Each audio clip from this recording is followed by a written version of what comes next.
Hey, I've seen a lot of people around asking if Esoteric Flurry or Deathblow is better, so I thought I'd make this video to show you the differences between the two and how the two compare in damage output.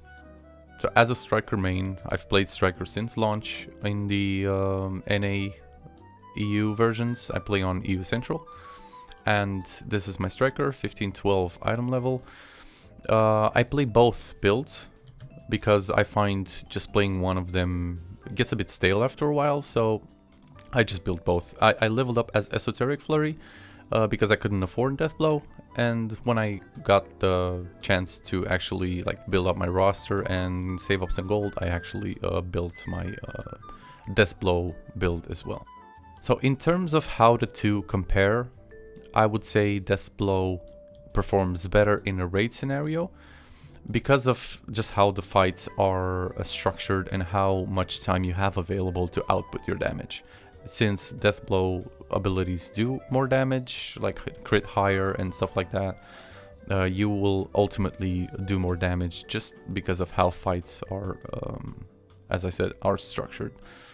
You will find at the end of the video, you will see that the DPS between the two builds are very similar.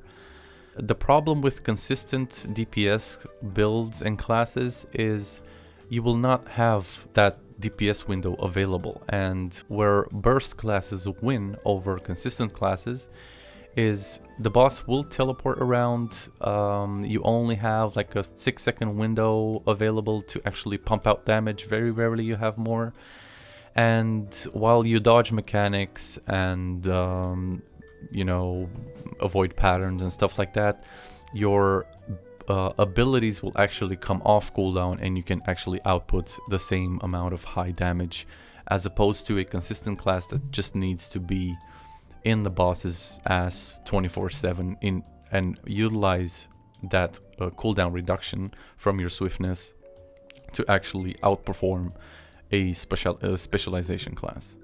So yeah, you might think, yeah, but I can do damage 24/7, why do you have your cooldowns? Well, it's not like that, because the boss will not be available to be hit 24/7.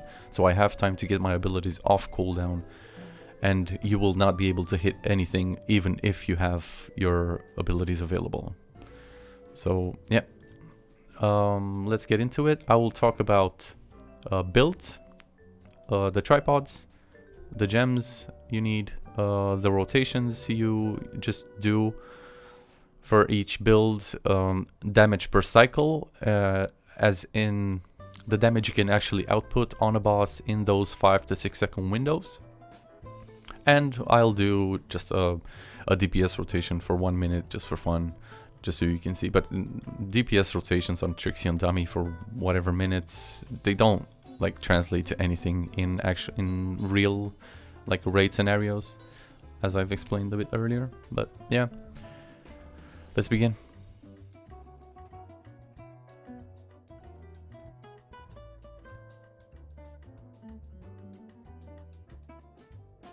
Alright, let's start with Deathblow, since I've already have it enabled. Now, this is the most common build. I use these stats. As you can see, I have pretty high specialization, because I have pretty high quality on my accessories. The only ones are my neck and my class ring, which are expensive to replace, and it's not a priority right now. As long as you have high spec or close to very high spec on all of them, they're gonna be fine. You don't actually need 1700 specialization to get off a 3-spender rotation with 4 orbs, and I'll show you how you can actually do that without having a capped spec. So my engravings are these: Grudge, Keen Blunt Weapon, Ambush Master, Deathblow, Adrenaline.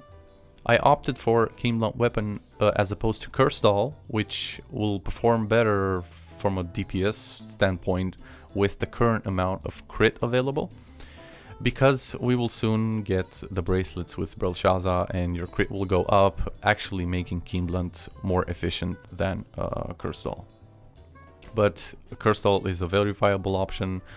The accessories are a bit cheaper, so yeah. And I've also seen builds that replace Adrenaline altogether and just go for Curse Doll and Keen Blunt, just to have those very high crits.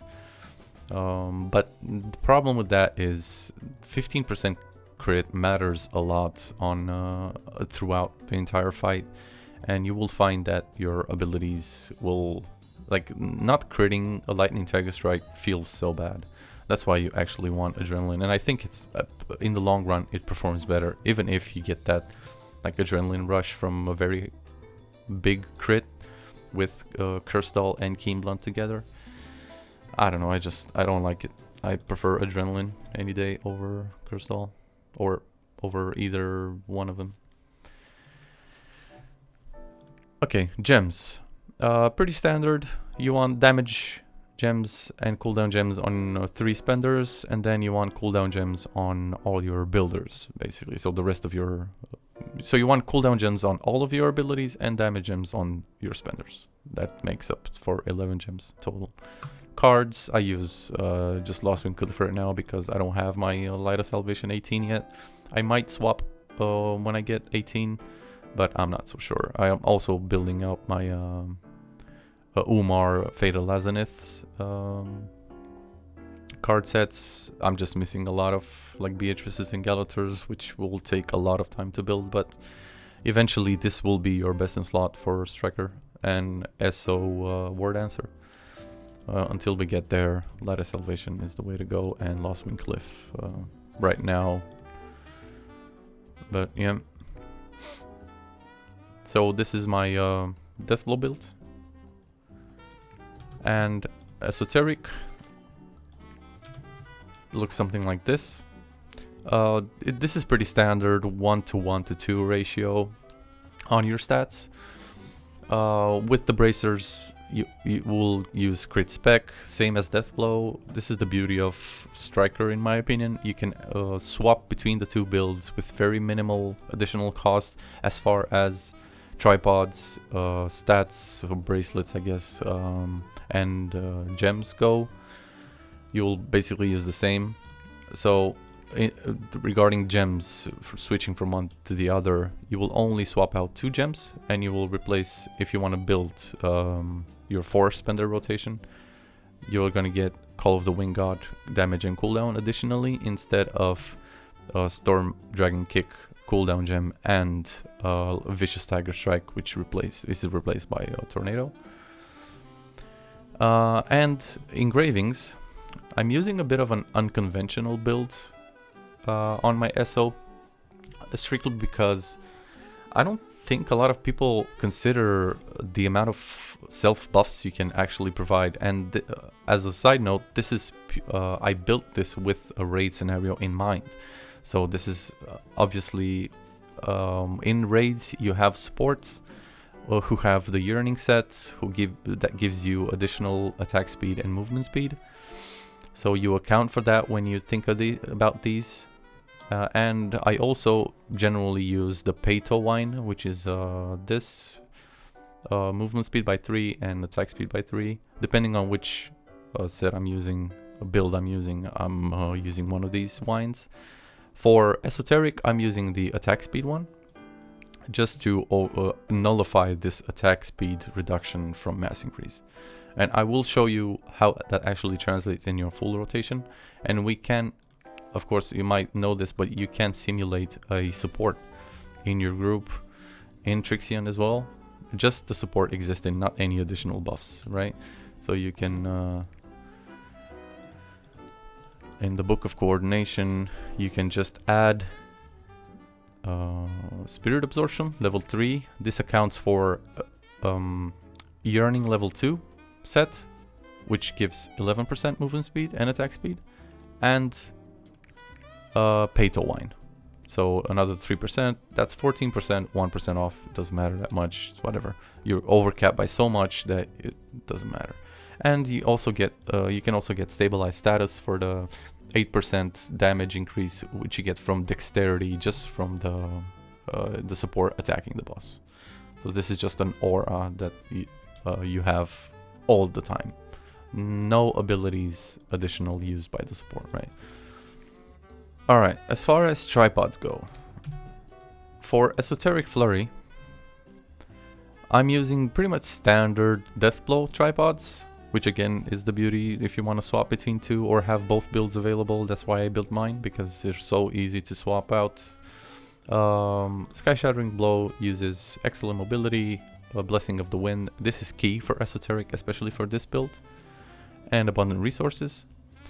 Storm Dragon Kick, excellent mobility, Blast Formation, Weak Point, Flame, and Great Explosion. Lightning Whisper, I get the attack speed buff, since I don't need any additional Esoteric meter.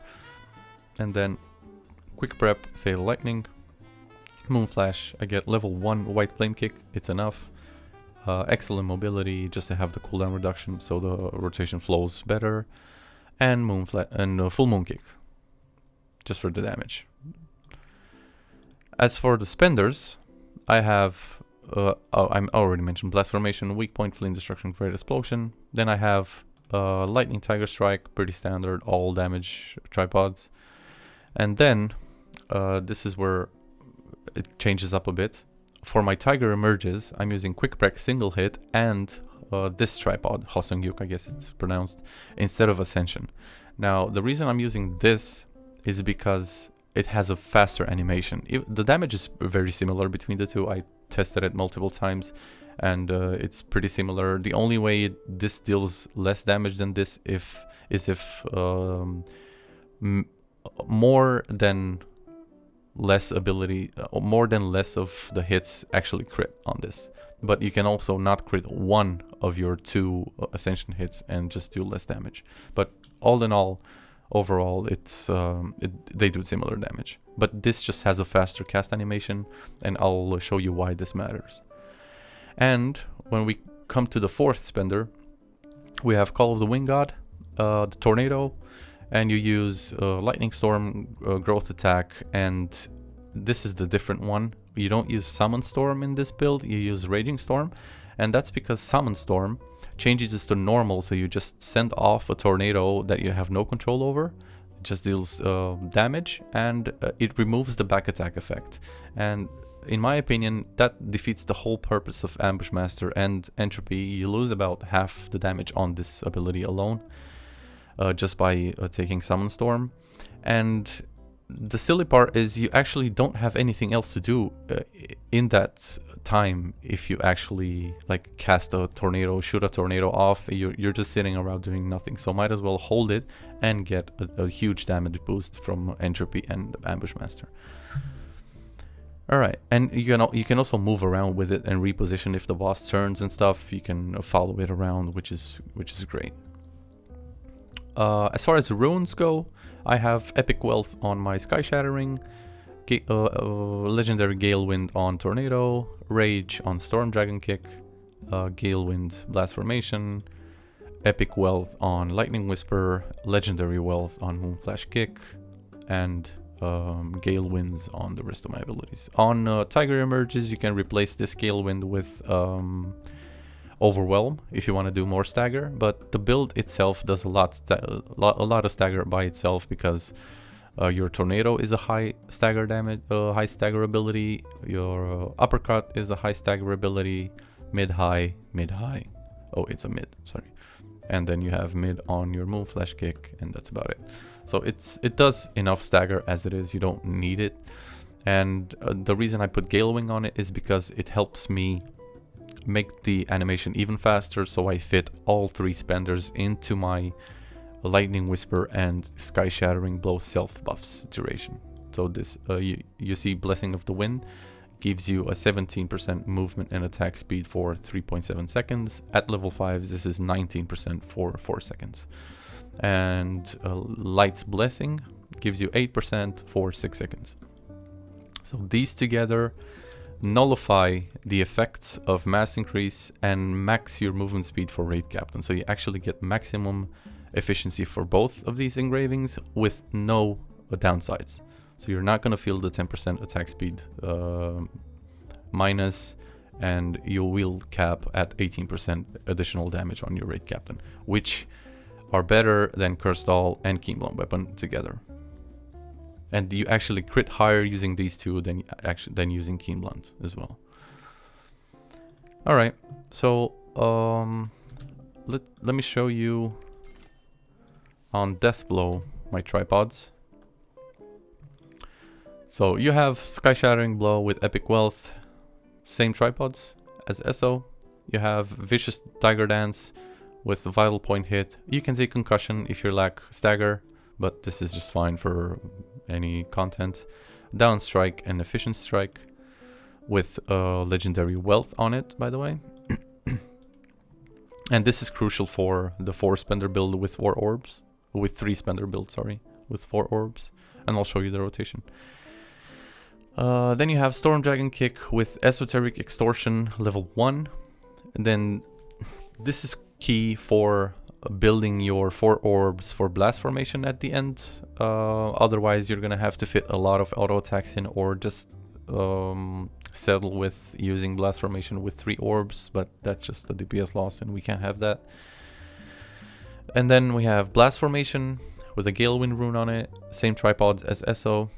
Lightning Whisper, this time we change from attack speed to Esoteric Extortion level 4, and this is enough even with the tripod change coming. You don't need level 5, level 4 is enough, but you know, any additional thing matters, I guess.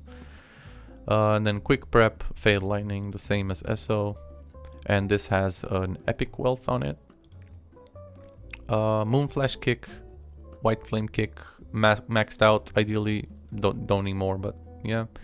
Excellent Mobility, Full Moon Kick with a Blue Wealth on it. Lightning Tiger Strike, Legendary Gale Wind, all damage tripods, same as Eso. And over here we are using Ascension because we don't need the faster animation.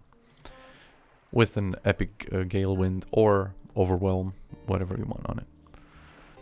Alright, so these are the 2 builds. Now let's go into Trixion and I'll show you some damage rotations.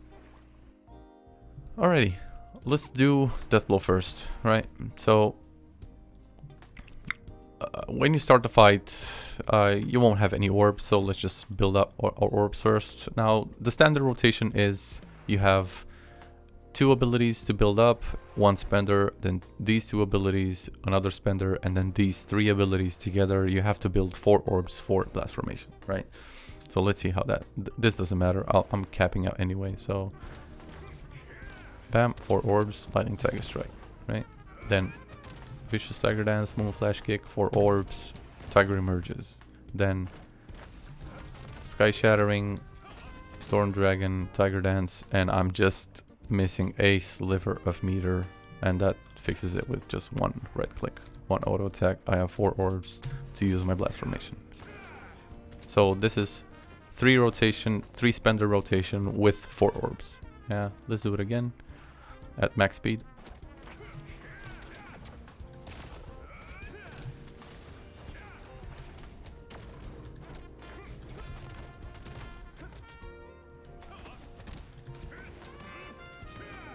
And that's the rotation. Yeah. Now in a real fight scenario, as soon as the boss becomes available, like after he teleports or after you do a mechanic, ideally you want to have 4 orbs prepared so you can start with blast formation and then immediately Lightning Whisper, so the crit from Lightning Whisper affects the explosions on the floor. That way you can maximize your damage, and then you go into the normal rotation until blast formation comes back. And realistically, that's about the time you will have available during 1 cycle to do damage on a boss. Otherwise, or he's just gonna move away again, so you're gonna have downtime. But yeah, let's see this rotation as well. So blast formation, immediate Lightning Whisper, and normal rotation. So that's 3 spenders with 4 orbs pre-built. So you can, yeah. Again.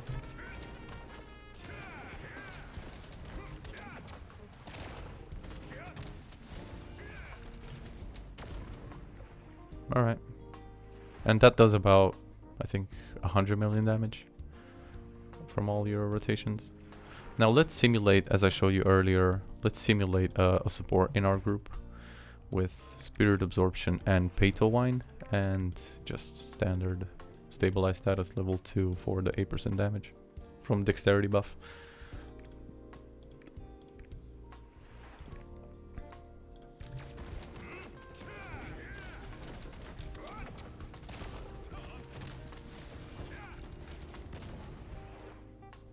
Yeah, so 105 million. Pretty low crit rate, but I didn't pre-stack my adrenaline. So let's pre-stack adrenaline, do it again.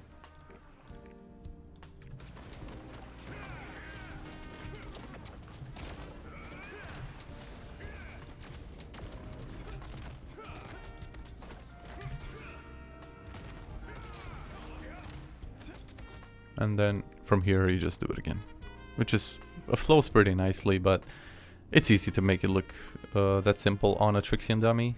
The challenge is to do it on an actual boss when he goes away halfway through your rotation. But yeah, that is it. Alright, now I'll show you a 1-minute parse on the Trixion dummy. Now, keep in mind this does not reflect what actually happens in a raid encounter. This is just something to flex about, so yeah, here goes. Let's stack our adrenaline. And let's go.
Alright, so here we have it.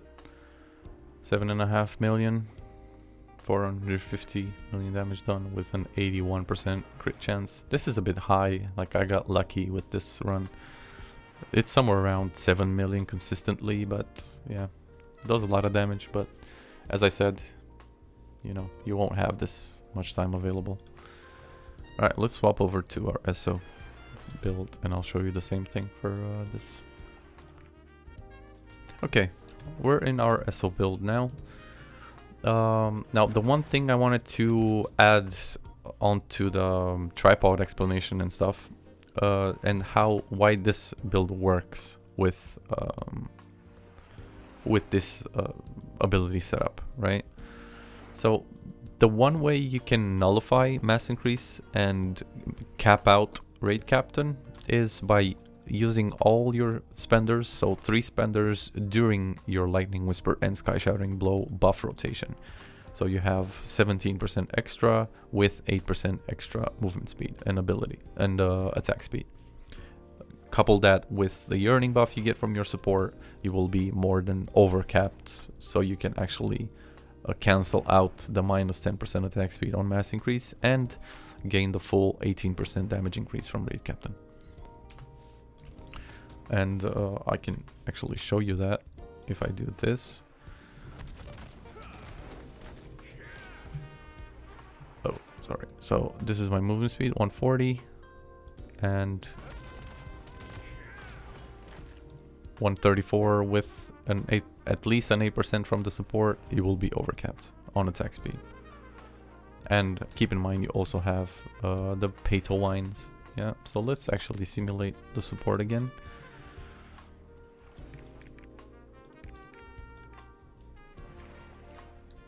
And if I show you again, attack speed, you can see it's 124 with the support and pay to wine.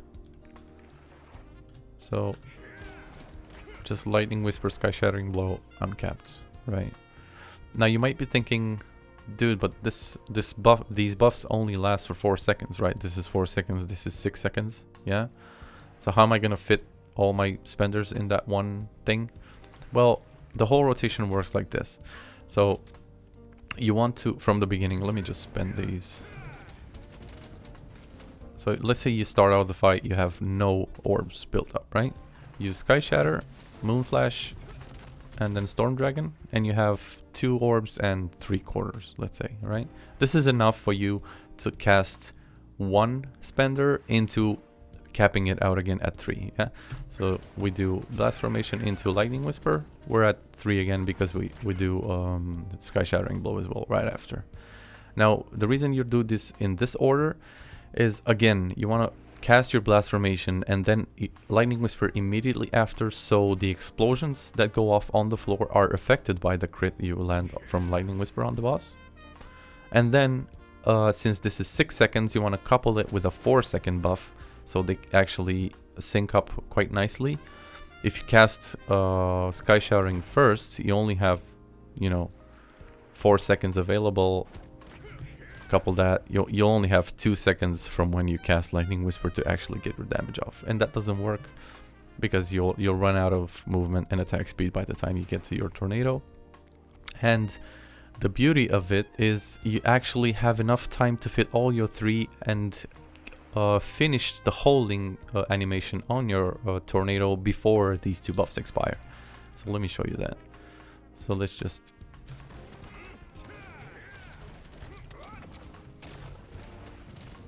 eye on buffs, yeah, still up. I finished my tornado and the buff expired, yeah.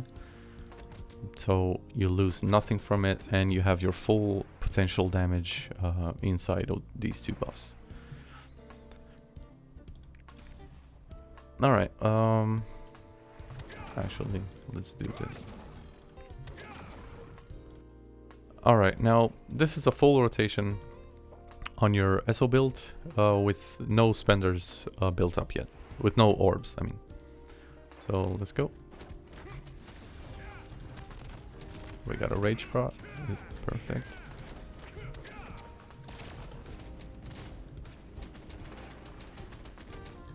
Okay. So I had capped movement and attack speed for the entire duration. And now I'm just waiting for my stuff to come off cooldown and I can do it again. Now, as I've mentioned before, your the cooldown on your ESO abilities will come off a lot faster than on Deathblow. The only problem is the time you have to do mechanics, the downtime I mean, and whatever shenanigans, repositioning and stuff. A Deathblow's cooldowns will also come off by the time you're ready to hit the boss again. So in reality, you're just doing less effective damage, but you will see that in the DPS format, it's actually pretty similar. So let me show you that actually right now. Alright, now let me show you a 1-minute parse of Esoteric Flurry as well, so you can actually see how the 2 compare.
Okay.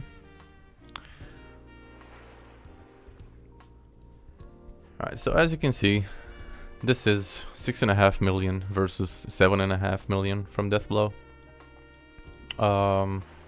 Yeah, slightly less, still viable, still a lot more damage than other classes, and if you're very efficient with your class and proficient at ESO, I assure you, I've gotten MVPs like the same amount of time as I've gotten it on Deathblow. Just Deathblow does a ridiculous amount of burst damage, and if you know the fight very well, then you will perform a lot better than most other classes. So yeah.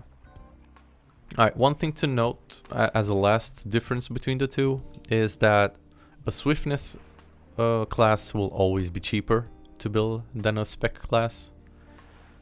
Just because most classes use specialization, and there are the builds that do the most damage generally, and that's what people usually go for. So it's only natural that they are expensive.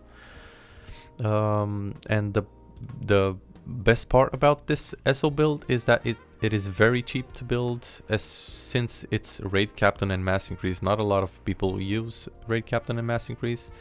You can make it work on some classes, but generally they're seen as more niche engravings.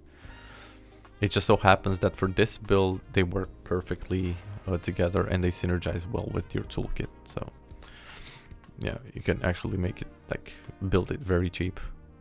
As you can see, I've got almost like a 90 quality spec swiftness necklace with mass increase on it. I think this cost me around 8,000 gold or something like that. It's ridiculously cheap. Like the entire build, the entire accessory, the build cost me less than 30,000 gold to build. And I'm using Ambush Master 12 and Raid Captain 9, and with a 7/7 stone. So yeah. I don't know, you make your own judgments. But from all the testing I've done, and believe me, I've spent more than probably 40-50 hours in Trixion alone, just testing out different engravings, different builds. I tried class engraving level 3 without adrenaline. I've tried it without, like, just different combinations of engravings, and done 1 minute rotations. I've done cycle rotations. I've done you know, different skills, different tripods, and this was the best combination for raids that I've come across. So this is for raids, but realistically, what else are you gonna build it for, right? You're not gonna build a thing for chaos dungeons, in which this works great, by the way. Just put this on, put on a betrayal set, and just zoom. Like, one chaos dungeon usually takes me 3 to 4 minutes on my strike to complete, which is great. But yeah, I hope this was useful for you in making the assessment which one you want to choose. Deathblow is expensive, does more damage, and it performs better the more accustomed you are to a fight, the more proficient you are at a fight. This will perform better. But Esoteric Flurry is, like, just slightly worse, but it's still a lot better than most other classes, especially if you know how to play it right. So, and it still hits pretty hard. Like, I've hit 60 million Lightning Tiger strikes with my ESO build. Like, it's perfectly fine. But yeah. Alright, take care and good luck. Bye.